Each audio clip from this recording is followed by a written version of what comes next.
వసుదేవసుతం దేవం కంసచాణూరమర్దనం దేవకీ పరమానందం విష్ణు వందే జగద్గురుం శ్రీకృష్ణం జగద్గురుం శ్రీకృష్ణార్పణమస్తు. సర్వం శ్రీకృష్ణార్పణమస్తు. Thank you.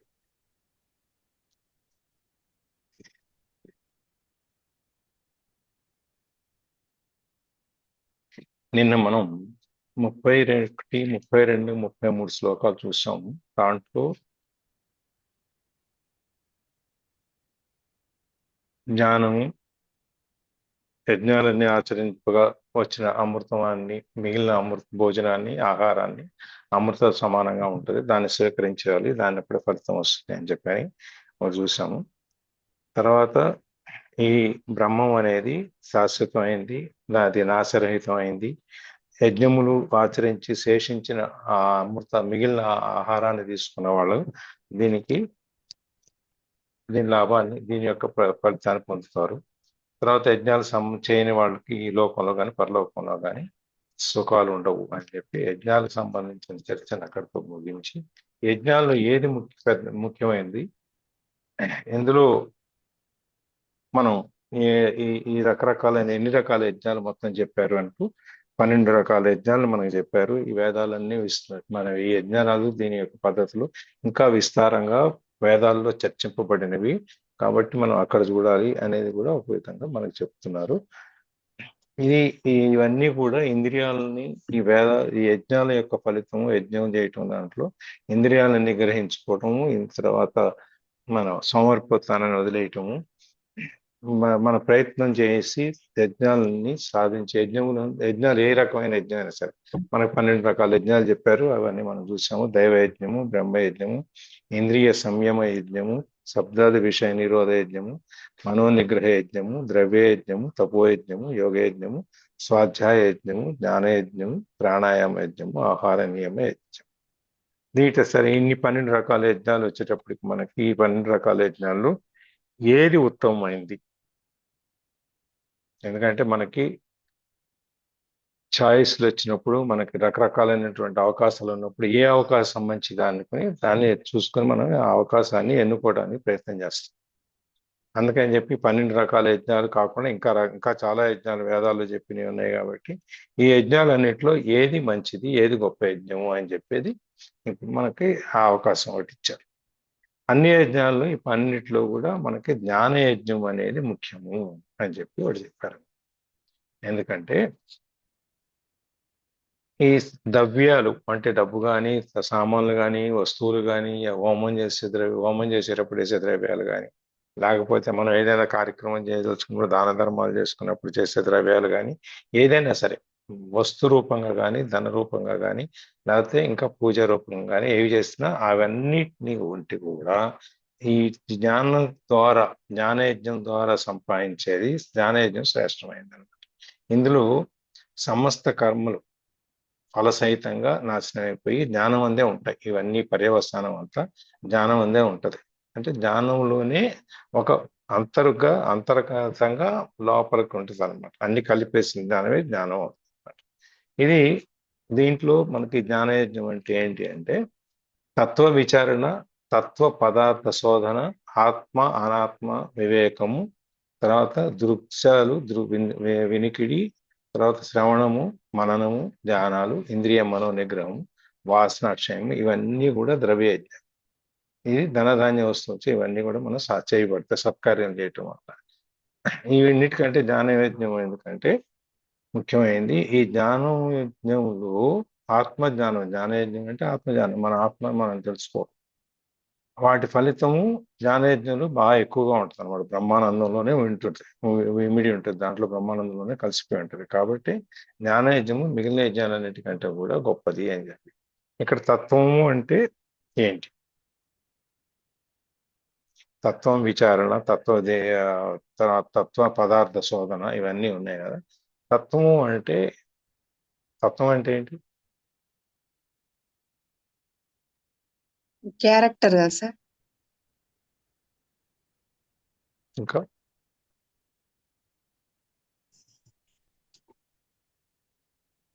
గుణములాగా మనం ఎలా బతకాలో నేర్పించేవన్నీ అందులో తత్వాల్లో ఉంటాయండి. ఎలా ఉండాలి, ఎలా నేర్చుకోవాలనేది కొన్ని తత్వాల్లో ఉంటాయండి. ఇంకా ఎవరన్నా? ఏదైనా ఒక విషయం గురించి కానీ వస్తువు గురించి కానీ మనం దాని లోతులకు వెళ్ళి దాని మూల సిద్ధాంతానికి వెళ్ళి ఇది ఎందుకు వచ్చింది అనే దాన్ని మూలాల్లోకి వెళ్ళి దాన్ని విచారించి తెలుసుకోవడాన్ని తత్వం అంటాం. ఇక్కడ తత్వ విచారణ అంటే మనం ఇప్పుడు ఈ జ్ఞానము వీటన్నిటి గురించి మన మూలాల్లోకి వెళ్ళి ఏం చేయాలి ఎలా చేయాలని దాన్ని తెలుసుకోవడానికి, అందుకని తత్వాన్ని తెలుసుకోవడం. తత్ అంటే ఇప్పుడు, త్వం అంటే నీవు, అది తత్ అంటే అది, త్వం అంటే నీవు, అది ప్లస్ నీవు అంటే నీవు నీ లోపల ఆది నుంచి మొదటి నుంచి నీ లోపల నీవు అనే దానికి ఏదైతే ఉందో దాన్ని తెలుసుకోవడానికి చేసే ప్రయత్నం తత్వం, తత్వ విచారణ. లేదా తత్వాన్ని గురించి మనం యోచన చేయటం, ఊహించటం, మాట్లాడుకోవటం, ఇవన్నీ దాని గురించి పరిశోధించటం, ఇవన్నీ రకరకాలుగా మనకి తత్వ శోధనలో మనకి ఈ జ్ఞాన యజ్ఞంలో ఇవన్నీ నేర్పారు. ఈ అన్ని కర్మలు ఎటు చేసినా అన్ని నదులు సముద్రంలోకి ఎట్లా వెళ్తాయో మనం చేసే కర్మలు యజ్ఞాలు, ద్రవ్య యజ్ఞాలు, హోమాలు, ఇవన్నీ రకాల యజ్ఞాలు ఈ జ్ఞాన యజ్ఞంలోకి చేరుతాయి చివరికి వచ్చేటప్పుడు. మనం ఎన్ని చేసి వీటన్నిటి ద్వారా మన జ్ఞానాన్ని సంపాదించి జ్ఞానంలో నుంచి మనం ఆత్మదర్శనం చేసి ఆత్మజ్ఞానంలో నుంచి మళ్ళీ పరమాత్మలోకి మనం వెళ్తాం అన్నమాట. కాబట్టి మన అందరం కూడా ఏదైనా ఈ జ్ఞానాన్ని పొందటానికి ఒక లక్ష్యాన్ని పెట్టుకోవాలి. జ్ఞానం పొందటం అనేది ఒక లక్ష్యాన్ని పెట్టుకోవాలి. ఆ లక్ష్యం గురించి మన గోల్స్ ఏంటి అనేది నిన్న మనం అనేది డిస్కస్ చేసాము. అందుకని చెప్పి దాంట్లో పెద్దగా వెళ్ళలేదు. ఏదైనా కానీ జ్ఞానం అనేది మార్కెట్లో దొరికేది కాదు, మనం ఏదో డబ్బు పెడితే కొనుగేది కాదు, ఏది కాదు. మనం దాన్ని మనము సంపాదించుకోవాలి, దానికి కర్మ చేయాలి. పరమార్థానికి సంబంధించిన కర్మలని చేస్తూ మనస్సుని శుద్ధి చేసుకొని అక్కడి నుంచి ఆత్మశుద్ధి, వాక్శుద్ధి ఇవన్నీ చేసుకుంటూ మంచి కార్యాలు సత్కర్మలన్నీ చేసుకుంటూ దాని కర్మ ఫలితాన్ని ఆశించకుండా దేవుని యొక్క ఆరాధనలో మునిగిపోతూ దేవుని యొక్క అప్పుడు ఇవన్నీ చేసినప్పుడు దేవుడు మనకు కరుణించి మనకు ముక్తిని ఇస్తాడు అనమాట. అందుకని జ్ఞానయోగాన్ని మనం జ్ఞానయజ్ఞం అనేది అన్నిటికంటే ముఖ్యమైనది ఉన్న యజ్ఞాల్లో అని చెప్పి చెప్పుకుంటూ వచ్చాం. అదే నిన్నటి వరకు మనం ఏది చేసినా కూడా మనం చూసాం. నిన్నటి వరకు 3 శ్లోకాల్లో, ఇవాళ 34వ శ్లోకం చేద్దాం.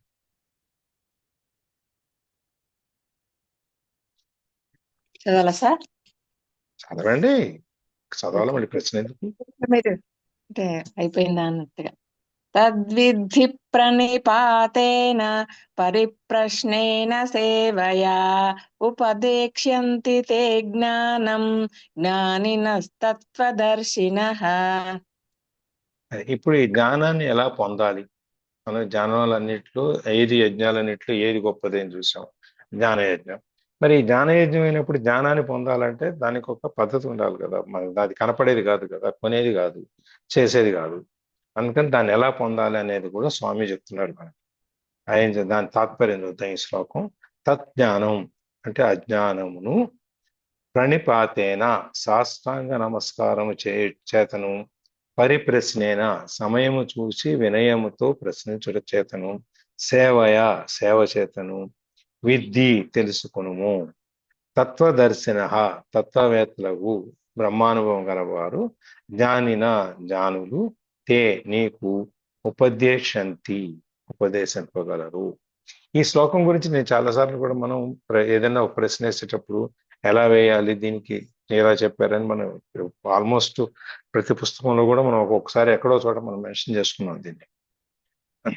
ఇది ఎట్లా ప్రశ్నించాలి, మనం ఎలా దాన్ని గురువుని అడిగేటప్పుడు ఏ విధంగా అడగాలి, ఇవన్నీ ఇంకా ముందు వస్తాయి. మరి ఇవాళ కొంచెం విపులంగా దీన్ని చూద్దాం. అట్టి జ్ఞానమును నీవు తత్వవేత్తలకు జ్ఞానులకు సాష్టాంగ నమస్కారము చేసి సమయము చూచి వినయముగా ప్రశ్నించి సేవ చేసి వారి వలన నెరుంగుము, వారు తప్పక నీకు ఉపదేశించగలరు అని. ఇప్పుడు జ్ఞానం అనేది శ్రేష్టమైంది, అన్నిటికంటే ఉత్తమమైంది అని చెప్పేసి మనం చూసుకున్నాం. ఇప్పుడు దాన్ని ఎట్లా పొందాలి, జ్ఞానాన్ని ఎవరో ఒకరికి నేర్పాలి కదా, ఎవరో ఒకరు నేర్పితేనే జ్ఞానం వస్తుంది, కానీ దాని అంతటా అది రాదు కదా మనకి. మనం ఎవరో నేర్పే వాళ్ళ దగ్గరికన్నా వెళ్ళాలి, ఎక్కడన్నా నేర్చుకునే దానికన్నా చూడాలి, లేకపోతే ఏదైనా చదవటమో చెప్పటమో ఎక్కడో చోట మన ప్రయత్నం అయితే చేయాలి జ్ఞానం తెలుసుకోవటానికి. అట్లీ జ్ఞానాన్ని మనం ఏ విధంగా పొందుతాం, ఏ విధంగా లభిస్తుంది, మనకి ఏం చేస్తాం? తత్వదర్శన అంటే తత్వవేత్తలు, జ్ఞాన పుంగవులు అయినటువంటి వాళ్ళ దగ్గరికి వెళ్తే మనకి ఈ జ్ఞానం లభిస్తుంది. తత్వదర్శన అని చెప్పడంలో ఆయన ఉద్దేశం ఏంటంటే తత్వాన్ని, మూలాన్ని, పరబ్రహ్మాన్ని అనుభవించి, దర్శించి, అనుభవించిన వాడు. మళ్ళా కూర్చుని ఏ పుస్తకం చదివేసి ఏదో చెప్పేసి వాచా వేదాంతం చెప్పి వేసేకపోతే మనం అనుభూతి చెందకుండా, దాన్ని అనుభవించకుండా, దాన్ని దర్శనం చేయకుండా మనం దాన్ని చెప్పలేం.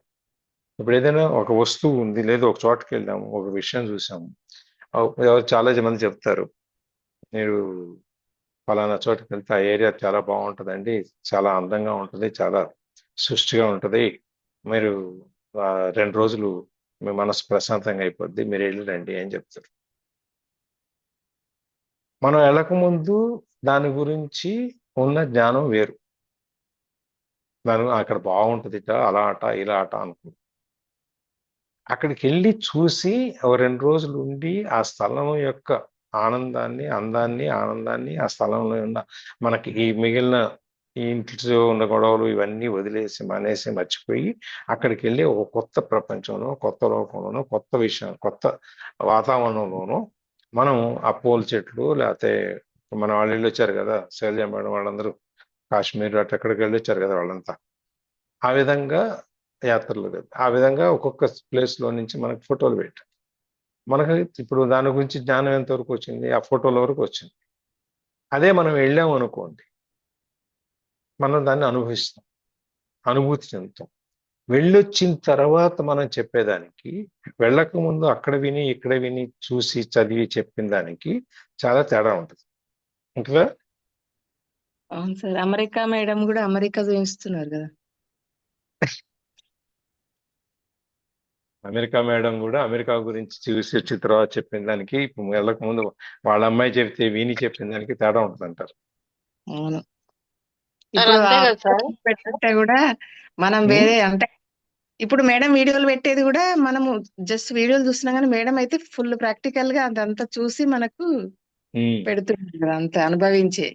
అదే ఆ అనుభూతి అనుభవించిన వాడు తత్వదర్శన అంటే పరబ్రహ్మాన్ని, భగవంతుణ్ణి చూసి ఆ అనుభూతిని పొందిన వాళ్ళు, ఆ అనుభూతిని చెందిన వాళ్ళు గొప్పగా చెప్పగలుగుతారు. మిగిలిన వాళ్ళు పుస్తకాలు చదివో, లేకపోతే అక్కడ ఇక్కడ 4 రిఫర్ చేసి ఇంకో 4 శ్లోకాలు చెప్పి, వేదాల్లోంచి 2 శ్లోకాలు, ఇక్కడి నుంచో 2 శ్లోకాలు, ఉపనిషత్తుల్లోంచో 2 శ్లోకాలు, ఇవన్నీ తీసి చెప్పేసి కలగాపులకం చేసి ఇదంతా బ్రహ్మాండం, మీరు ఆహారాన్ని చూడండి అని చెప్పే వాళ్ళకంటే కూడా చూసి అనుభూతి చెంది దాన్ని, ఆ పరబ్రహ్మ స్వరూపాన్ని మనము ఊహించుకుని దాని అనుభూతి చెంది చెప్పేవాళ్ళు వేరుగా ఉంటారు. వాళ్ళనే తత్వదర్శనం అంటారు. వీళ్ళందరూ తత్వవేత్తలు. వీళ్ళందరూ చూసి అనుభవించి చెప్పడం వలన పరమాత్మ తత్వాన్ని వాళ్ళు ప్రత్యక్షంగా అనుభవించిన వాళ్ళు ఉంటారు. వాళ్ళు చెప్పటం ఈ తేలిక అన్నమాట. అందుకని వేదాంతం చెప్పేవాళ్ళు, శాస్త్ర పండితులు చెప్పేవాళ్ళు చాలా మంది ఉంటారు ఈ ప్రపంచంలో. ఇప్పుడు మన పుస్తకాలు రాసిన వాళ్ళు వీళ్ళందరూ వాళ్ళ అనుభవాల్లో నుంచి విన్నది, చూసి వాళ్ళ అనుభవించి చూసి పుస్తకాలు రాసి మనకి చెప్పారు. కొంతమంది ఎదురుగుండా పడేవాళ్ళ బాధలు చూసి చెప్పిన వాళ్ళు, కొంతమంది సొంతంగా అనుభవించి చెప్పిన వాళ్ళు, ఇట్లా రకరకాలుగా మనకు ఉన్నారు. అట్లాగే వాళ్ళందరి వలన మనకి ప్రత్యక్షంగా అనుభవించకపోతే, ఏదైనా ఒక వస్తువు నేను సొంతంగా అనుభవించకపోతే, నేను సొంతంగా తెలుసుకోకపోతే, నేను చెప్పేటువంటిది ఎవరి అనుభవం నేను చెప్పాను అనుకోండి, అది తేలిగ్గా ఉంటుంది, దాంట్లో అంత డెప్త్ కనపడదు. అదే నేనుగా అనుభవించి చెప్పాను అనుకోండి, నేను ఇంకా వివరణతో కొంచెం అనుభూతి, ఎందుకంటే చూసుంటా కాబట్టి ఆ అనుభూతి చెందిన అనుభవంతో నేను ఇంకా కొంచెం విపులంగా చెప్పగలుగుతాను. అది చూసిన వాళ్ళకి, చూడని వాళ్ళకి తేడా. అందుకని ఆ తత్వదర్శన అంటే తత్వాన్ని దర్శించిన వాళ్ళు, పరమాత్మను దర్శించిన వాళ్ళు, ప్రత్యక్షంగా అనుభవించిన వాళ్ళు చాలా తక్కువ మంది ఉంటారు. అటువంటి వాళ్ళ మాటలకే ఈ లోకంలో విలువ ఉంటుంది. ఇప్పుడు మనం కంచి పరమాచార్యని తీసుకున్నా, సత్యసాయిబాబాని తీసుకున్నా, షిరిడి బాబాని తీసుకున్నా, లేకపోతే ఇప్పుడున్న రమణ మహర్షిని తీసుకున్నా, ఇప్పుడున్న వాళ్ళలో కొద్ది మందిని చూస్తే మనకి అనుభూతి వేరుగా ఉంటుంది. ఎందుకంటే నేను అనకూడదు, స్వాములందరూ మంచివాళ్ళు, గొప్పవాళ్ళు, తత్వవేత్తలు వాళ్ళందరూ. కానీ ఈ కొన్ని సందర్భాల్లో వాళ్ళకున్న పరిస్థితుల ప్రాబల్యంతో కొన్ని వాళ్ళు ఈ అనవసరమైన విషయాల్లో కొంచెం కలగజేసుకుంటుంటారు ఒక్కో సందర్భంలో. వాటిలోని మనం వెళ్ళక్కర్లేదు. మనం కొంచెం ముందు తరానికి వెళ్తే కంచి పరమాచార్యులు కానీ, రమణ మహర్షి కానీ, వీళ్ళందరూ ఈ ఈ ఫలితం ఏది అంటకుండా ఉండి వాళ్ళు పైకి వచ్చిన వాళ్ళు చేసిన అనుభవించిన వాళ్ళు, చూసిన వాళ్ళు ఉంటారు. అటు కాబట్టి ఈ పరమాత్మ అనే దాన్ని వాళ్ళు చూసిన వాళ్ళు అన్నమాట. పరమాత్మ అనేది ఒక పదార్థం కాదు. దాన్ని ప్రయత్నం చేస్తే మనం మన మనస్సులోకి వెళ్ళి, మన లోపలికి మనం వెళ్ళి, మన లోతుల్లోకి వెళ్ళి, మనం అనేది తెలుసుకోగలిగినప్పుడు, తెలుసుకునే ప్రయత్నం చేసినప్పుడు మనం పరమాత్మ దర్శనం మనకు అవుతుంది అనమాట. అందుకని చెప్పి మనం పరమాత్మ అంటే ఏదో గోడలాగనో, ఏదో మన కంప్యూటర్ లాగనో, ల్యాప్టాప్ లాగనో మనతో పాటు కూర్చున్న కనపడదు.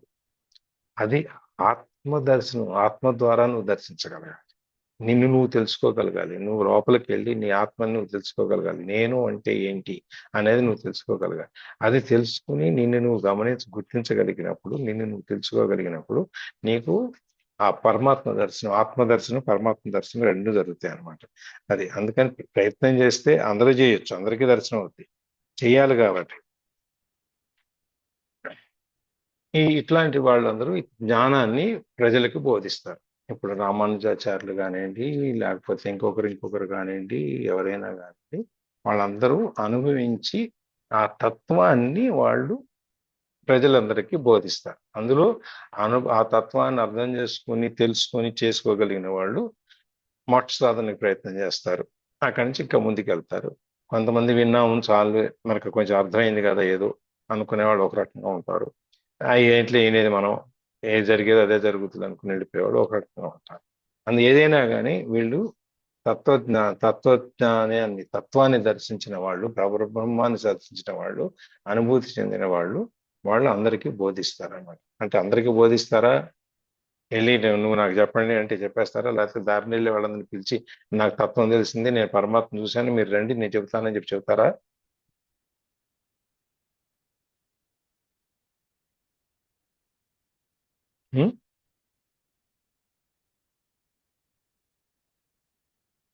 ఎవరిని బట్టి వాళ్ళు పిలిచి చెప్పేస్తారంటే తత్వం గురించి, జ్ఞానం గురించి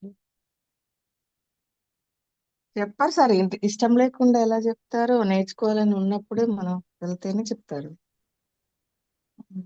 అది నేర్చుకోవాలంటానికి 3 రకాల కండిషన్లు చెప్పారు ఇక్కడ షరతులు. ఒకటి ప్రణిప్రాతేన, మన ఈ శ్లోకంలో వచ్చింది తద్విద్ది ప్రణిప్రాతేన అనేది. ఆ ప్రణిప్రాతేన అంటే పూర్తిగా మనము దాని గురించి ఆలోచించటం. సాధకుడు మహాత్ముడకు జ్ఞానికి భక్తిపూర్వకంగా వినయ విధేయతలతో నమస్కారం చేసి, సాష్టాంగం చేసి, స్వామి నాకు జ్ఞానాన్ని ప్రసాదించండి అని అడగాలి. ఎలా అడగాలి? భక్తి ఉండాలి, వినయం ఉండాలి, విధేయత ఉండాలి. ఇవన్నిటితో పాటు సాష్టాంగం చేయాలి. ఇట్లా నమస్కారం అండి నాకు నేర్పండి అంటే నేర్పరు. జ్ఞానుల ముందు, తత్వవేత్తల ముందు సాష్టాంగ నమస్కారం చేసి సేవించుకోవాలి. అదొక పెద్ద కండిషన్. రెండో కండిషన్ ఏంటి? అదే ఈ సాష్టాంగం చేసినందువల్ల మనం ఏమి చెప్తున్నాము అంటే, నాకున్న ఈ అహంకారాన్ని, ఈ గర్వాన్ని, ఇవన్నీ వదిలేస్తున్నాను. నేను సామాన్యుడిగా, అంటే నేను బయట ఎంత నాకు హోదా ఉన్నా ఏమున్నా కూడా మీ దగ్గరకు వచ్చేటప్పటికి నేను ఒక సామాన్యుడిని. నా హోదాని, అహంకారాన్ని, నాకున్న ఈ గర్వాన్ని, లేకపోతే జనాన్ని, మంది మాగతుల్ని, వీళ్ళందరినీ నేను చూపించట్లా. నేను చూపించేది నన్ను మాత్రమే. ఇప్పుడు చూడండి, మనం ఎక్కడికన్నా చూస్తాం, చాలా మంది ఎక్కడికైనా వెళ్ళేటప్పుడు గుళ్ళకి, ఆశ్రమాలకి, ఈ పొలిటీషియన్స్ కానీ, పవర్ ఉన్న వాళ్ళు కానీ, లేకపోతే డబ్బు ఉన్న వాళ్ళు కానీ, వీళ్ళందరూ అడావిడిగా వచ్చేస్తారు. ముందు 10 మంది, వెనక 10 మంది వచ్చేసి అందరు కొంతమంది దారి చేసేసి దర్శనం చేయించేసి మళ్ళీ వెళ్ళిపోతారు. అట్లా చేయకూడదు. నువ్వు ఎన్ని వదిలేయాలి. ఇవన్నీ వదిలేసి నువ్వు సాష్టాంగం చేసినప్పుడు నువ్వు వినయ విధేయతలతో అని చెప్పింది. అందుకే ఎటువంటి అహంకారాన్ని లేకుండా నువ్వు పూర్తిగా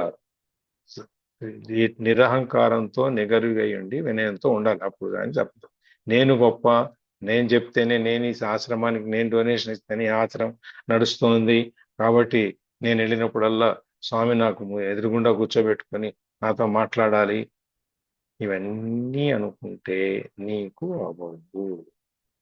నువ్వు వెంకటేశ్వర దగ్గరికి వెళ్ళాము, ఆయనకి డొనేషన్ ఇచ్చాము, ముఖేష్ అంబానీ వచ్చాడు, లోపల తీసుకెళ్లారు, దర్శనం చేయించారు, వచ్చేసారు. కాకపోతే మనకంటే ఇంకో 2 నిమిషాలు ఎక్కువ. అని చెప్పి ఆయన వెంకటేశ్వర దగ్గరికి వెళ్ళి, నేను నా కాటేజీలో ఉంటాను, మీకు ఇన్ని కోట్లు నేను ఇక్కడ దానం ఇస్తున్నాను, మీరు వచ్చి నాకు దర్శనం ఇవ్వండి అంటే ఇస్తారా? సార్ అట్లా అడిగితే అస్సలే వారు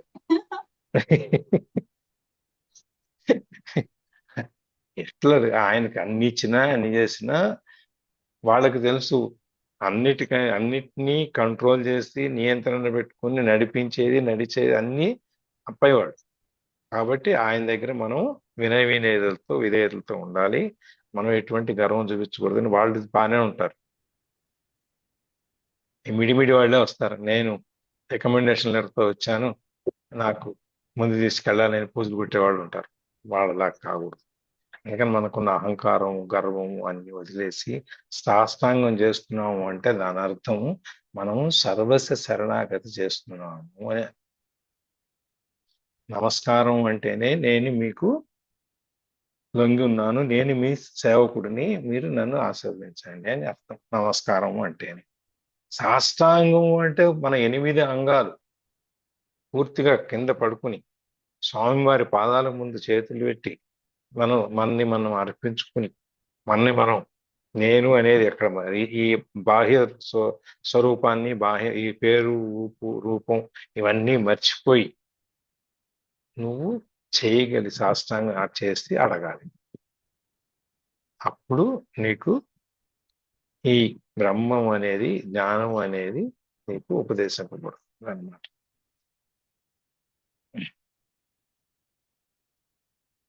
అష్టాంగాలు అంటే మనము అంటే బోర్లా పడుకున్నప్పుడు మనం బాడీ, కాళ్ళు, చేతులు, చెస్ట్ అవన్నీ 8 అంగాలు సార్, మన బాడీ పార్ట్స్. బాడీ పార్ట్స్ అయితే 36 40 ఉంటాయి. అన్ని చెప్పాలి, అష్టాన్ని ఎన్ని చెప్పాలి? 8. అలాగే ఫ్రంట్ సైడ్ పడుకున్నప్పుడు అన్ని పార్ట్స్, కాళ్ళు, చేతులు, తల, అదే ఇది ఏమంటారు, చిన్న అనేది నోరు. 8 అంగాలు ఉంటుంది సార్. నేను ప్రభాత్ గారు చెప్తున్నారు. ప్రభాత్ గారు కొంచెం గట్టిగా చెప్పండి, వినపట్ల. భూమికి టచ్ అయ్యేది 8 అంగాలు టచ్ అయ్యేలాగా సాష్టాంగం చేయాలి అంటారు అదే సార్. 8 అంగాలు ఏంటి అనే చెప్పేది.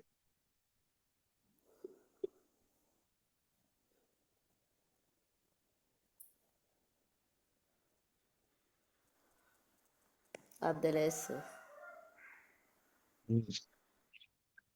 కాళ్ళు, చేతులు, తల, గడ్డం, కళ్ళు అన్ని తలకిలా మన బాడీ మొత్తానికి పొట్టతో సహా సాష్టాంగం పడిపోవాలి. అన్ని అవయవాలు బోర్లా పడుకుంటే మనకి టచ్ అయ్యాలి. కళ్ళు, చేతులు, తల, కళ్ళు, ముక్కు, గడ్డం, కళ్ళు, తల, పొట్ట. 2 స్త్రీలైతే కాళ్ళు, 2 చేతులు, 2 చేతులు, నుదురు, ఛాతి, పాదాలు. సరిపోయిందా? మోకాళ్ళు, మోకాళ్ళు, పాదాలు 2, 4, 2 చేతులు 6, నుదురు 7, ఛాతి 8. స్త్రీలకు వచ్చేటప్పటికి ఈ అయితే టచ్ చేసేటప్పుడు మన మగవాళ్ళకి పొట్ట కూడా ఉంటుంది కదా సార్? పొట్ట అదే చెప్తున్నా. నాభి దగ్గర నుండి మోకాళ్ళ వరకు, ఈ కింద వరకు అంటే జన్నేంద్రియాలు నడుము దగ్గర నుంచి కింద వరకు నేల మీద ఆనకూడదు. మోకాళ్ళు ఆనాలి, ఛాతీ ఆనాలి, పాదాలు ఆనాలి, చేతులు ఆనాలి, నుదురు ఆనాలి. అయితే ఈ మధ్య భాగం ఏదైతే ఉందో నాభి నుంచి కింద భాగం జన్నేంద్రియాలు ఉన్నంత వరకు వాళ్ళకి ఆనకూడదు మగాళ్ళకి. స్త్రీలకు వచ్చి ఛాతీ నుంచి మోకాళ్ళ వరకు ఆనకూడదు. అందుకని వాళ్ళు మోకాళ్ళ మీద పెట్టుకుని వాళ్ళు సాష్టాంగం చేస్తారు. అది అష్టాంగ ప్రణామం. సాష్టాంగ ప్రణామం చేసేటప్పుడు ఇవన్నీ ఆనిస్తే నీకున్న గర్వము, అహంకారము, నీకున్న ఈ బాహ్యమైనటువంటివన్నీ కూడా నీకు పోతాయి. పోయి నువ్వు స్వామి దగ్గరికి చేరటానికి నీకు తేలికవుతాను. అందుకని ఇవన్నీ ఉన్నాయా లేవా, వీడు నిజంగా నేర్చుకోవడానికి వచ్చాడా, వినయ విధేయతలు ఉన్నాయా, నేర్చుకొని మనకే ఎదురు పంగనామాలు పెట్టేస్తాడా అని చెప్పి ఇవన్నీ ఆలోచించి జ్ఞానులు మనకి తత్వాన్ని గురించి, జ్ఞానం గురించి చెబుతారు. అందులో ఇది ఒక కండిషన్. మొత్తం 3 కండిషన్లు ఉన్నాయి కదా. అది రెండోది పరిప్రశ్న.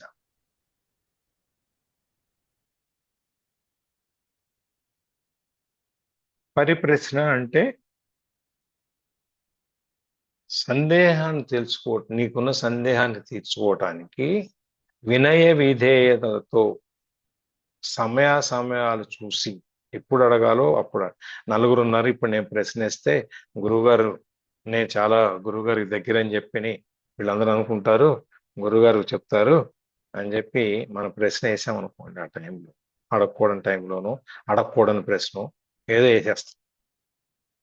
ఆయన ఏదో సమాధానం చెప్తారు. చుట్టూ ఉన్న భక్తులందరూ, జనం అంతా భయం చాలా దగ్గరగా వస్తుంది స్వామికి, మనం ఈయన పట్టుకుంటే స్వామి దగ్గర నుంచి ఆశీర్వచనం తేలిగ్గా వస్తుంది అని చెప్పి మనం ఆ చుట్టూ తిప్పుకోవడానికి మనం ప్రయత్నం చేస్తాం. అది కాదు, ఆ విధంగా ఉండకూడదు. మనం వేసే ప్రశ్న సమయాలు చూసుకుని ఆ సమయానికి, సందర్భానికి తగినట్టుగా మనం ప్రశ్న ఉండాలి. అది కూడా వినయ విధేయతతో ప్రశ్నించాలి. వినయం, విధేయత ఈ రెండూ లేకుండా మనం ప్రశ్నిస్తే స్వామిని టెస్ట్ చేయటానికో, లేకపోతే గురువు గారిని ప్రశ్నించడానికో, లేకపోతే మన మిడిమిడి జ్ఞానాన్ని బయట పెట్టుకోవడానికో ప్రశ్నించకూడదు. భక్తి భావంతో ప్రశ్నించాలి. సౌమ్యంగా నీ వాక్కులు సౌమ్యంగా ఉండాలి. గొంతు నీట్గా రావాలి.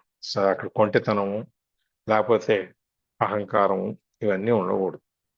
స్వామి దగ్గర కూర్చున్నప్పుడు భక్తితో తల ఉంచుకుని బయటికి రాకుండా ఉండాలి. ఆ విధంగా ప్రశ్న అన్నా కూడా ప్రశ్నించటమే. పరిప్రశ్న అంటే అది కూడా ప్రశ్నించటం. కాకపోతే ఏంటంటే మామూలు ప్రశ్నకి పరిప్రశ్నకి తేడా ఏంటంటే, నువ్వు ప్రశ్నించేటప్పుడు ఇప్పుడు మనం మామూలుగా ఏదైనా ప్రశ్న వేసుకున్నాం అనుకోండి, దానికి మనం ఏం పెద్దగా వినయ విధేయతలో లేకపోతే మన లొంగో లేకపోతే ఇంకోటో చెప్పక్కర్లేదు. కానీ పరిప్రశ్న జ్ఞానుల దగ్గరికి వెళ్ళినప్పుడు, గురువు దగ్గరికి వెళ్ళినప్పుడు నువ్వు వేసే ప్రశ్న పరి అంటే గొప్పగా, జాగ్రత్తగా, వినయ విధేయతలతో నువ్వు అన్ని కలుపుకొని నువ్వు ప్రశ్నించాలి. అందుకని పరి అని చెప్పేసి మనకి ఆ ప్రశ్న అనే దాని ముందు పరి అనే దాన్ని మనకి యాడ్ చేశారు అక్కడ. ఇప్పుడు 30 వచ్చినాయి. ప్రణిప్రాతేన పరిప్రశ్నేనా ఈ 2 అయిపోయింది. సేవ చేయటం. స్వామి దగ్గర నుంచి మనం తెలుసుకోవాలి అనుకున్నప్పుడు మనం స్వామి సేవలో మునిగి ఉండాలి. తత్వజ్ఞులు, జ్ఞానులు, తత్వం తెలిసిన వాళ్ళ దగ్గరికి వెళ్ళి మనం ఏదైనా తెలుసుకోవాలనుకున్నప్పుడు నువ్వు వెళ్ళి కూర్చుని నాకు తత్వం చెప్పండి, నా జ్ఞానం చెప్పండి, బ్రహ్మ పదార్థం గురించి చెప్పండి, నేను తొందరగా వెళ్ళాలి, నేను వినేసి వెళ్ళిపోతాను అని చెప్పకూడదు, అని అడగకూడదు. సేవ చేయాలి. గురువులకి సేవ చేస్తూ ఆ సేవ చేసిన దాంట్లో నుంచి తెలుసుకోగలగాలి. అంతేగాని మనం వాళ్ళ అనుగ్రహం ఇవన్నీ, వాళ్ళ మనస్సు, స్వామి సేవ చేస్తున్నాడు, నన్ను నమ్ముకొని ఉన్నాడు, నేను వీనికి ఏదో ఒకటి నేర్పాలి అని వాళ్ళకు అనిపించాలి. మన రోజు సాయంత్రం పడుకునేటప్పుడు రాత్రి భోజనం చేసిన తర్వాత స్వామి గారు ఏ సేవ చేశామని అంతా రాసుకుని చిట్టా 4 రోజులకో 10 రోజులకో స్వామి నేను మీకు ఇంత సేవ చేశాను, మీరు నాకు తత్వాన్ని చెప్పండి, జ్ఞానం చెప్పండి అంటే వస్తుందా?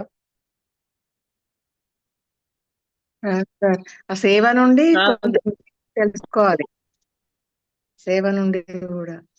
అది ఆ సేవ చేసేటప్పుడు మనం పూర్తిగా అన్నమాట ఆయన అనుగ్రహము కటాక్షము రావాలి అంటే వాళ్ళు మన యొక్క సేవని వాళ్ళు గుర్తించాలి.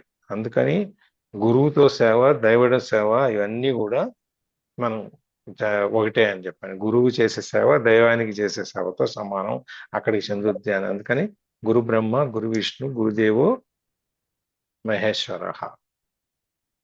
గురువు ముగ్గురు దేవతల్ని కలిపేశారు. వీళ్ళ ముగ్గురికి కూడా గురువులు ఉన్నారు.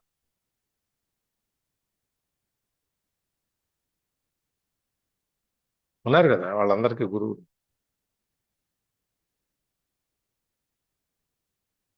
కృష్ణుడికి గురువు ఉన్నాడు, రాముడికి గురువు ఉన్నాడు, శివుడికి గురువు ఉన్నాడు, మరి బ్రహ్మకి గురువులు ఉన్నారు, వీళ్ళందరికీ గురువులు ఉన్నారు. అందుకని గురువు అందరికంటే ఎక్కువ ఉన్నతము. అందుకని నువ్వు గురువు దగ్గరికి వెళ్ళి నువ్వు నేర్చుకో. ఈ జ్ఞానులు అనేవాళ్ళు వీళ్ళందరూ గురువులతో సమానము. నువ్వు వాళ్ళని వినయ విధేయతలతో సాష్టాంగ నమస్కారం చేసి నువ్వు సమయాలు చూసుకుని సౌమ్యమైన గొంతుతో నువ్వు సేవ చేసుకుంటూ ఆ సేవలో ఉండి నువ్వు తెలుసుకుంటే నీ సేవకు మెచ్చుకుని, నీ వినయ విధేయతలతో మెచ్చుకుని, నువ్వు అడిగే ప్రశ్నలకు మెచ్చుకుని అప్పుడు జ్ఞానులు గురువులు నీకు తత్వాన్ని చెప్తారు. అంతేగాని సూటు బూట్ వేసుకొని వెళ్ళి కూర్చొని నాకు తత్వం చెప్పమంటే చెప్పాలి. మనకి ఆ యోగ్యత రావాలి. నేను తెలుసుకునేటువంటి యోగ్యత మనకుంది అన్నప్పుడు, మనకుందని అనుకున్నప్పుడు గురువు తనంతట తానుగానే మనకు నేర్పుతాడు. మనకి ఇంతకుముందు కూడా మనకి ఎప్పుడైతే నేర్చుకోవాలి, నేర్చుకుంటానికి మనం తయారై ఉన్నామో, మనకు ఆ యోగ్యత వస్తుందో గురువు తనంతట తానుగానే వచ్చి మనకు నేర్పుతాడు. మనం ఎక్కడ వెళ్ళక్కర్లేదు. మనం ఆ యోగ్యతని సంపాదించుకోవాలి. ఆ యోగ్యతను సంపాదించుకున్నప్పుడు గురువు తనంతట ఆ టైంకి ఎక్కడో చోట నుంచి ఏదో సందర్భంలో ఆయన వచ్చి మనకి చెప్పాల్సింది చెప్పేసి వెళ్ళిపోతాడు. ఇప్పుడు మన రామాయణంలో యుద్ధం అవుతోంది, రామరావణ యుద్ధం జరుగుతోంది, హోరాహోరీగా మరి ఇటు పక్కన అటు పక్కన అందరూ చచ్చిపోతున్నారు. ఒక రాముడు ఒక రోజు యుద్ధం అయిపోయిన తర్వాత కొంచెం విచారంగా కూర్చున్నాడు, ఏం చేయాలి అని. ఏమైంది అప్పుడు?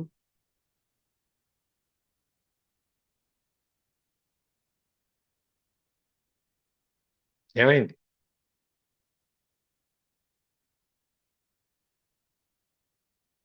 ధనలక్ష్మి గారు ఉన్నారా? ధనలక్ష్మి గారు ఉన్నారు, సావిత్రి గారు ఉన్నారు, మన్నదర్ గారు ఉన్నారు. కాకపోతే నా డౌట్ వల్ల ఎంతమంది ఇక్కడ ఉన్నారు అనేది. సార్ అందరూ ఉన్నాం సార్. ఎందుకు లేని సార్, భలేవాళ్ళు సార్ మీరు. ఎవరు సమాధానం చెప్పకపోతే ఏమనుకోవాలి? సమాధానం అంటే ఏది రైట్ ఏది రాంగ్ అని అర్థం కావట్లేదు సార్. అప్పటికి ఆంజనేయ స్వామి రాలేదా? వచ్చారు వారి యుద్ధంలో సుగ్రీవులు ఆంజనేయ వచ్చారా? స్వామి వాళ్ళందరూ ఉన్నారు. మరి ఈ రాముల వారు డీలా పడ్డారు, నేను ఇప్పుడే విన్నాను. సార్ అది యుద్ధం జరిగేటప్పుడు ఆదిత్యవరం చేయమని చెప్తాకొచ్చారు కదండి, ఆయన పేరైతే గుర్తు రావట్లేదు నాకు. అగస్త్యుడు. అదే కదండి. ఓకే ఆయన కొంచెం విచారంగా కూర్చున్నప్పుడు అగస్త్య మహర్షి వచ్చి, ఓకే రామచంద్ర నువ్వు ఇది ఆదిత్య హృదయం చదువు, దానివల్ల నీకు శక్తి వస్తుంది, నువ్వు యుద్ధం చేయగలుగుతావు, నువ్వు నీరసపడి డీలా పడిపోవాల్సిన అవసరం లేదు అని చెప్పి వచ్చి చెప్పేసి వెళ్ళిపోతాడు. సార్ ఆదిత్య హృదయం అంత మంచిదా? మరి చాలా పవర్ఫుల్ అండి బాబు. సూర్యుడు కదా ప్రత్యక్ష దేవం మనకి. చెప్పండి వేణు గారు. ఆదిత్య హృదయం సర్వరోగ నివారణ అని చెప్పి, ఎంత అనారోగ్యంతో ఉన్నా ఆదిత్య హృదయం చదువుకుంటే హెల్త్ ఇష్యూస్ తగ్గుతాయి, మానసిక వ్యాధులు ఇలాంటివి తగ్గుతాయి అని చెప్పి అంటారు. అందుకే ప్రతి ఇంట్లో రోజు ఆదిత్య హృదయం వినాలి అని చెప్పి కూడా అంటారు. సూర్యనారాయణ మూర్తిది ప్రత్యక్ష దేవం కదా. అవునమ్మా, అవును. థ్యాంక్ యూ మా వేణి. రావణాసురుడు అన్ని అంటే శ్రీరామచంద్రమూర్తి ఎన్ని వేసినా ఆయన శక్తి ఎక్కువ ఉందన్నమాట. స్వామి ఎన్ని బాణాలు వేసినా ఆయన మళ్ళా తిరిగి వేస్తూనే ఉన్నాడు రావణాసురుడు. ఒకానొక టైంలో లక్ష్మణ స్వామి కూడా 2 సార్లు మూర్ఛ పొందుతాడు. ఒకసారి ఇంద్రజిత్తు చేత, ఇంకొకసారి ఈయన చేత. అప్పుడు బాధపడతాడు. లక్ష్మణ స్వామికి అలా అయ్యేసరికి బాధపడతారనమాట. అప్పుడు బాధపడినప్పుడు అగస్త్య మహర్షి వచ్చేస్తారు. మీ మీ వంశమే సూర్యవంశము, మీ వంశం సూర్యవంశం నుంచే ప్రారంభమైంది, మరి నువ్వు సూర్యుడిని ప్రార్థించకపోతే ఎలాగా అని ఆయన గుర్తు చేస్తాడు. ఇది ఆదిత్య హృదయము, ఇది నువ్వు చదివినావంటే వెంటనే నీకు ఆ శక్తి అంతా ఇస్తాడు సూర్యదేవుడు అని చెప్పి చెప్తారనమాట.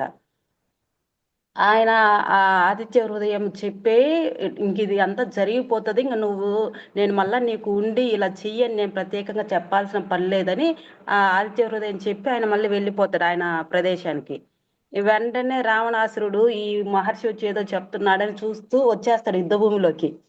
అప్పటికి ఇంకా శక్తి పుంజుకుంటాడు. మొత్తం మళ్ళీ చదివి సూర్యదేవునికి మళ్ళీ నమస్కరించుకొని అప్పుడు యుద్ధ రంగంలోకి వస్తే, ఇప్పుడు ఒక్కసారిగా మాతలి నీ దగ్గర బ్రహ్మాస్త్రం ఉంది, అది వదులు అని చెప్పడము, వెంటనే అది వదలడము, రావణుడు ఇప్పుడు అది మనము గురువు మనం తయారైనప్పుడు గురువు తనంతట తానుగా వచ్చి చెప్పేసి వెళ్తాం. దాని గురించి మనం ఈ ఉదాహరణ చెప్పుకుంటాం. అట్లాగే శ్రీకృష్ణుడు సాందీపుడి దగ్గర శిష్యరికం చేశాడు. సాందీపుడి దగ్గర అన్ని నేర్చుకున్నారు వాళ్ళు. ఆ ఆశ్రమానికి వచ్చి విద్య నేర్చుకోవడానికి అక్కడ రాజులైనా కానీ చక్రవర్తులైనా కానీ స్వామి స్వయంగా దేవుడైన భగవంతుడైనా కానీ మానవులు మనం ఏ విధంగా మనం ఉండాలి అనేది మనకు ఒక ఉదాహరణ చెప్పడానికి వాళ్ళు కూడా ఆశ్రమాలకు వెళ్ళి గురువుల దగ్గర విద్యలు నేర్చుకుని వచ్చారు. అందుకని మనకు ఆ యోగ్యత అనేది వచ్చినప్పుడు మనం నేర్చుకోగలము. మనం వీడికి ఈ చెప్పితే అర్థం చేసుకునేటువంటి శక్తి ఉంది అని చెప్పినప్పుడు గురువులు వాళ్ళంతటా వాళ్ళే మన దగ్గరకు వచ్చి చెప్తారన్నమాట. ఆ యోగ్యతని మనం సంపాదించుకోగలగాలి. ఈ 3 రకాలుగా గనక మనం చేసినట్టయితే అప్పుడు ఈ గురువులు మనకి వాళ్ళ యొక్క దయని మన మీద చూపించి మనకి మోక్ష సాధనకు అవసరమైన జ్ఞానాన్ని మనకు ఉపదేశిస్తారు. ఇందులో 2. ఒకటి ఆషాఢభూతి అని విన్నారు ఎప్పుడన్నా?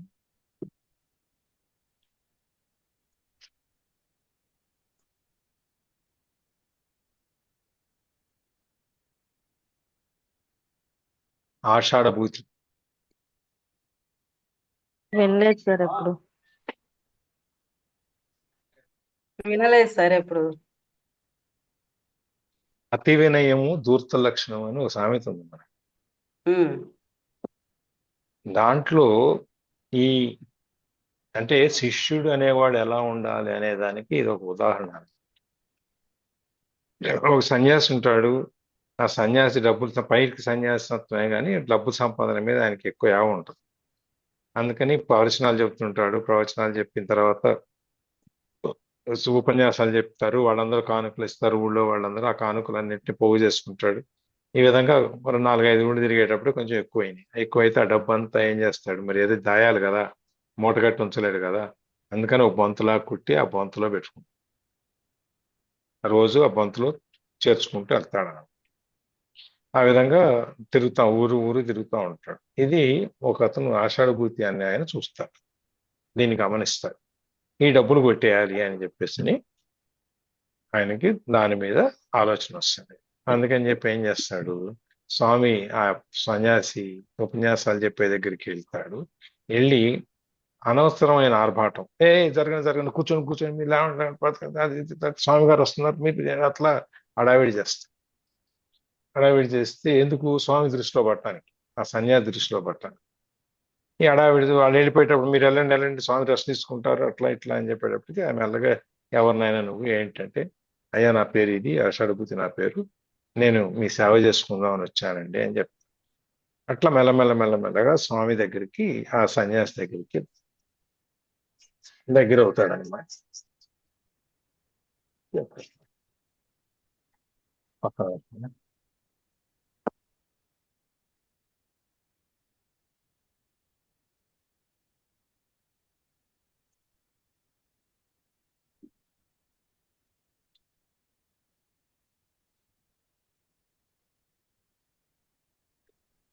స్వామి దగ్గరికి బాగా దగ్గర అవుతాడు. స్వామి మీద నమ్మకం తెప్పించుకుంటాడు.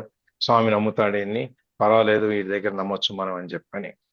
ఒకరోజు ఒక ఊర్లోకి వెళ్తారు. ఈయన చెప్పేటప్పుడు ఈ ఆషాఢభూతి ఒకసారి అయ్యో అంటాడు. ఏమైంది ఆషాఢభూతి, ఎందుకు అయ్యో అని అరిచామంటే, లేదు స్వామి, నిన్న మనం పొద్దున వాళ్ళ ఇంటి దగ్గర ఉన్నాము. వాళ్ళ ఇంటి దగ్గర ఉన్న గడ్డి పరక నా బట్టకు అంటుకుంది. మన పరుల సొమ్ము పాము వంటిది, మనం ఉంచుకోకూడదు. కాబట్టి నేను వెళ్ళి గడ్డి పరక వాళ్ళకి ఇచ్చేసి వస్తాను అని చెప్పి. అంటే సన్యాసి అంటాడు, ఈ గడ్డి పరక కోసం నా కథాకంఠం ఎందుకు, అక్కర్లేదు, నువ్వు ఇక్కడ పడేస్తే వదిలే, పర్వాలేదులే అంటే, అయ్యయ్యో లేదు లేదు, నేను వదలకూడదు, వాళ్ళ పాపం, వాళ్ళ ఆస్తి మనకు ఉండకూడదు, మనకి అది ఈ పాపం వస్తుంది, అది ఇది అని చెప్పేసి అని, నేను వెంటనే పరిగెట్టుకుని వచ్చేస్తానండి అని చెప్పి పరిగెట్టుకు వెళ్తాను అని చెప్పి ఆయన ముందు పరిగెట్టుకుంటూ వెళ్తాడు. కొంచెం దూరం వెళ్ళి బయటికి వెళ్ళి అక్కడ కాసేపు కూర్చొని ఆ గడ్డి పరకు అక్కడ పడేసి మళ్ళీ పరిగెట్టుకుంటూ ఈ స్వామి దగ్గరికి వచ్చేటప్పటికి పరిగెట్టుకుంటూ వస్తాడు. ఆయాసపడుతుంటాడు. అబ్బా, అప్పుడు ఇంకా స్వామికి అసలు వీడి మీద అపారమైన నమ్మకం వచ్చేస్తుంది. గడ్డి పరకను కూడా వీడు ఉంచుకోవట్లేదు, వీడంత గొప్పవాడు అని చెప్పేసి. సరే, ఇద్దరు వెళ్తుంటారు. ఈ కానుకలు అవన్నీ పెరిగి బొంత బరువు పెరుగుతోంది. బొంత బరువు పెరిగితే ఈయన మొయిలాపోతున్నాడు. సరే, ఈ బొంత ఇచ్చి, ఆషాఢభూతి నువ్వు ఇది మోసుకుంటురా, మళ్ళీ పడుకోవడానికి కావాలి కదా అని చెప్పి ఇస్తాడు. ఇచ్చిన తర్వాత వాడు ఒక చోట వెళ్తుంటే అక్కడ పొట్టేళ్ళు ఇది ఉంటుంది కదా, పోటీ ఉంటుంది కదా, పందెం. ఆ పొట్టేళ్ళ పందెం జరుగుతుంది. సరే, వీళ్ళిద్దరూ చూస్తూ ఉంటారు అందరితో పాటు. దాంట్లో లీనమైపోతారు. ఈ స్వామి దాంట్లో ఆహా ఓహో ఎంత బాగా కొట్టుకుంటున్నాయి, అన్ని తలలు పొట్టేళ్ళు కొట్టుకుంటున్నాయి అనుకుంటే మధ్యలో ఒక నక్క వెళ్తుంది. ఇదేదో చాలా రక్తం, కొట్టుకుంటే రక్తం కారుతుంది కదా, మాంసం ముద్దలు బండి తీసుకోవాలని చెప్పి ఒక నక్క లోపలికి వెళ్తుంది. లోపలికి వెళ్ళినప్పుడు ఈ దూరంగా వెళ్ళిన పొట్టేళ్ళు ఏం చేస్తాయి, దగ్గరగా మళ్ళీ కొట్టుకోవడానికి వచ్చినప్పుడు కరెక్ట్గా నక్క మధ్యలో దొరుకుతుంది. ఆ దెబ్బకి 2 దెబ్బలకి నక్క తెచ్చు. ఈయన ఈ లీనమైపోయి ఉన్నాడు ఈ ఆటలో. ఆహా, నక్క చచ్చిపోయింది చూసావా ఆషాఢభూతి అని చెప్పి పక్క తిరిగి చూస్తాడు. ఇంకెక్కడ ఆషాఢభూతి? ఇది మోసం చేస్తాడండి. నమ్మక ద్రోహం. అందుకని అతి వినయము ధూర్త లక్షణము అంటారు. అంటే శిష్యరికం అనేది అట్లా చేయకూడదు. మనం పూర్తిగా దాంట్లో లేనపై మనస్ఫూర్తిగా మనం గురువుని సేవించుకోవాలి. అదే ఇది చేసినప్పుడు ఈ 3 రకాలుగా మనం తయారైనప్పుడు, స్వామిని మనం ప్రశ్నించేటప్పుడు, చేసేటప్పుడు మనకి ఆ యొక్క జ్ఞానులు, తత్వం తెలిసిన వాళ్ళు, పరబ్రహ్మాన్ని చూసి అనుభూతి పొందిన వాళ్ళు మనకి ఆ జ్ఞానాన్ని ప్రసాదిస్తారు. అయితే ఇక్కడ ఒక ప్రశ్న ఏంటంటే, మనకి మరి కృష్ణుడు భగవంతుడు కదా, అందులో అనుమానమే లేదు కదా మనకి. అనుమానం లేదు సార్, భగవంతుడు. లేదు, భగవంతుడి స్వరూపం ఏదైనా కానీ. మరి ఈయనకి తెలీదా జ్ఞానం గురించి? ఆయన పోయి అర్జునుడిని నువ్వు ఎవరో జ్ఞానం దగ్గరికి వెళ్ళి నేర్చుకొని ఎందుకు చెప్పాలి?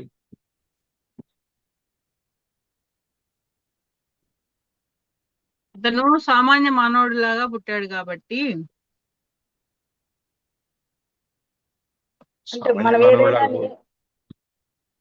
చెప్పండి. మనం ఏదైనా గురువు ద్వారా నేర్చుకోవాలి, అదైతేనే మనకి మార్గం కరెక్ట్ గా తెలుస్తుంది అని.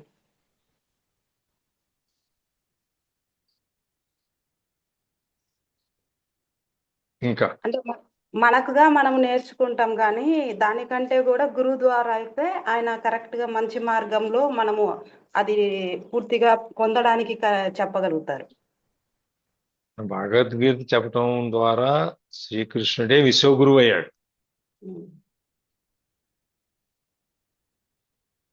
మరి ఆయన గురువు కదా విశ్వం మొత్తానికి, ప్రపంచానికి అంతా. కానీ అంతటి గొప్ప ఆయన కూడా ఒక గురువు దగ్గరికి వెళ్ళారు చిన్నప్పుడు.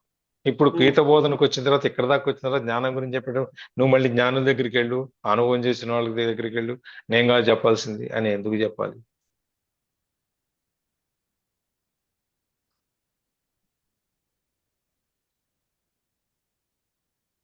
ఎందుకంటే జ్ఞానులు, గురువులు, చూసి తెలిసిన వాళ్ళు ఈయన దైవ స్వరూపమైన ఈ తత్వం గురించి తెలిసి జ్ఞానం చెప్పగలిగినా కూడా మీరు చెప్పినట్టు, శాస్త్రి గారు చెప్పినట్టు, గురువులు అనేవాళ్ళు ఒక క్రమ పద్ధతిలో దాన్ని నేర్పుతారు శిష్యులకి. ఎక్కడి నుంచో పుల్లలని పీకేసి నేర్పం. మనం ఏదైనా నేర్చుకునేటప్పుడు స్కూల్కి వెళ్ళినప్పుడు మనకి ఆ దగ్గర నుంచి, ఓం దగ్గర నుంచి, మనం శ్రీం దగ్గర నుంచి మొదలు పెడతాం. అక్కడి నుంచి వాళ్ళ దగ్గర నుంచి, మన గుడింతాల దగ్గర నుంచి వరుసన అట్లా భాష మొత్తం నేర్చుకోవడానికి జరుగుతుంది. అలాగే ఇక్కడ కూడా నువ్వు గురువులు, తత్వాన్ని తెలిసిన వాళ్ళు, తత్వదర్శనులు, అందుకే వాళ్ళు తెలిసిన వాళ్ళు, అనుభవించిన వాళ్ళు, అనుభూతి పొందిన వాళ్ళు ఉన్నారు. నేనే కాదు, ఇంకా చాలా మంది ఈ ప్రపంచంలో ఉన్నారు. వాళ్ళ దగ్గరికి వెళ్ళి నేర్చుకోండి. అందరికీ నేను నేర్పడం అవ్వదు కదా, అందుకని వాళ్ళ దగ్గరికి వెళ్ళి నేర్చుకో అని చెప్తూ వాళ్ళందరి యొక్క గొప్పతనం ప్రజలకి తెలియాలని చెప్పి మళ్ళీ ఇక్కడ చెప్తున్నారు ఆయన. ఇట్లాంటి తత్వదర్శనులు, గురువులు అనేవాళ్ళు, జ్ఞానులు అనేవాళ్ళు ఉన్నారు. ఇట్లా మీరు చాలా చోట్ల ఆశ్రమాలు ఉన్నాయి. వాళ్ళందరూ చక్కగా నేర్పుతారు. మీరు జ్ఞానాన్ని నేర్చుకునే వాళ్ళు, ఎందుకంటే జ్ఞానయజ్ఞంలో ఉన్నాం మనం. ఈ జ్ఞానాన్ని నేర్చుకునే వాళ్ళు అక్కడికి వెళ్ళి నేర్చుకోవచ్చు అని చెప్పి చెబుతారనమాట. ఇవన్నీ ఏంటంటే జ్ఞానము, అజ్ఞానము. అజ్ఞానం అనే దాన్ని పారదోలటమే జ్ఞానము. చీకటిని పారదోలటానికి ఏం కావాలి మనకి? దీపంగా వెలుగు. జ్ఞానం కావాలి. వెలుగు వస్తే చీకటి వెళ్ళిపోద్ది. అట్లా ఇవన్నిటిని మనకు ఉన్న చీకటిని తీసేసి వెలుగుని సంపాదించి పెట్టి మన మనలో ఉన్న ఈ జన్మలన్నీ ఎన్నో జన్మల నుంచి మనం తీసుకొచ్చుకున్న ఆలోచనలు, మన ఆశలు, మన కర్మలు, ఇవన్నిటిని తీసేసి మనని ఈ పరమాత్మ వైపు, ఆత్మ వైపు తీసుకెళ్ళగలిగే వాళ్ళు ఎవరై అంటే ఈ జ్ఞానాన్ని తెలిసిన వాళ్ళు, తత్వాన్ని తెలిసిన వాళ్ళు, అనుభవించిన వాళ్ళు. అట్లాంటి గురువుల దగ్గరికి వెళ్తే మనకి గత జన్మల యొక్క, ఎన్ని వేల కోట్ల జన్మల యొక్క పాపము, తర్వాత మనం చేసేటువంటి ఈ కర్మల యొక్క ఫలితము, ఇవన్నీ నాశనం అయిపోయి మనని సరైన మార్గంలో, సరైన గమ్యానికి చేరుస్తారు అని చెప్తారన్నమాట. అందుకని ప్రతిదానికిను గురువు యొక్క ఆవశ్యకత మనకుంది. గురువు సహాయం మనకు అవసరం అన్నమాట. అప్పుడే గురుకులాల్లో పోయి మనం గురు సన్నిధిలో ఉండి మనం ఎలా ఉండాలి, ఎలా చేయాలి అన్నీ నేర్చుకొని మనం వస్తాం.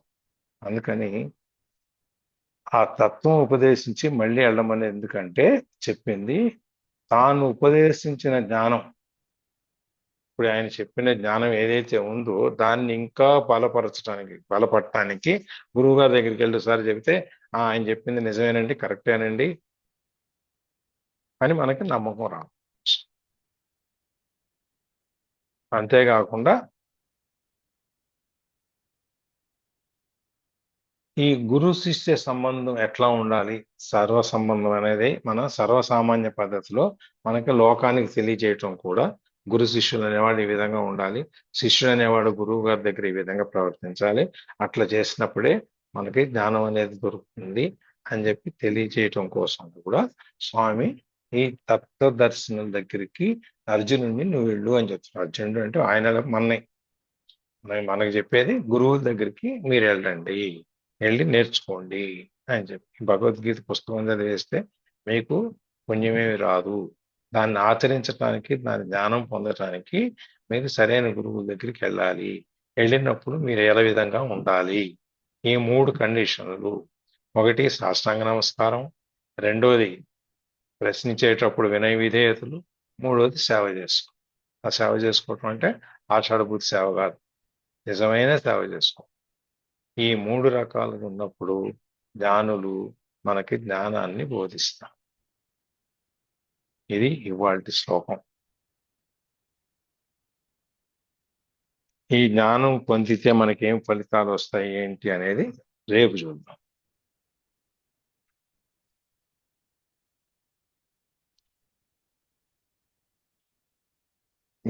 క్లోజింగ్ ప్రేయర్ చెప్పేసి ధనలక్ష్మి గారు. యోగేశం సచ్చిదానందం వాసుదేవం వ్రజప్రియం ధర్మ సంస్థాపకం వీరం కృష్ణం వందే జగద్గురుం శ్రీకృష్ణం శ్రీకృష్ణం వందే జగద్గురుం సర్వం శ్రీకృష్ణార్పణం. సరే ఆషాఢ భూతి అనేది ఈరోజు కొత్త కొత్త పదము కొత్త స్టోరీ నేర్చుకున్నాను సార్. చాలా బాగుంది. అసలు తెలియదు నాకు. ఆషాఢభూతి ఆషాఢభూతిలో వేరే శిష్యుడు అనేవాడు ఎలా ఉండకూడదు అని చెప్పారు. అవును. శిష్యుడు అనేవాడు ఎలా ఉండాలి అనేది ఈ శ్లోకంలో చెప్పారు. ఒక క్యారెక్టర్ ని బట్టి అంటే ఒక క్యారెక్టర్ ని బట్టి ఒక మనిషి పేరే అట్లా వచ్చేస్తున్నాయి. ఇప్పుడు అది మనిషి పేరే ఆయన వ్యక్తిత్వాన్ని బట్టి అలా వచ్చింది.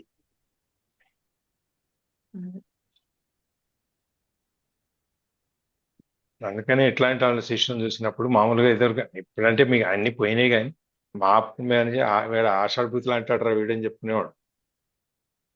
అంటే వాడికి అర్థం కాకపోయినా వినేవాడికి అర్థం అవుద్ది వీటి మనం చెప్పదలుచుకుంది ఏంటి అనేది. అంటే ఈ స్టోరీలన్నీ మాకు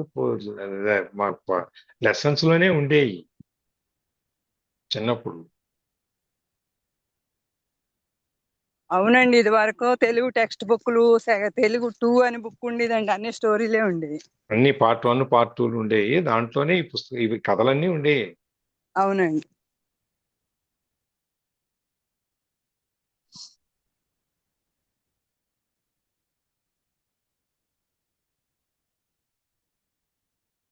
సో ఇంకెవరన్నా ఏమన్నా దీంట్లో షేర్ చేస్తున్నారా? రన్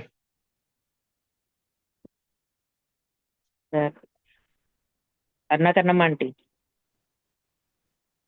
ఎవరిని చెప్పకపోతే రికార్డింగ్ ఆపేస్తాను. షేరింగ్స్ ఎవరికైనా ఉన్నాయండి?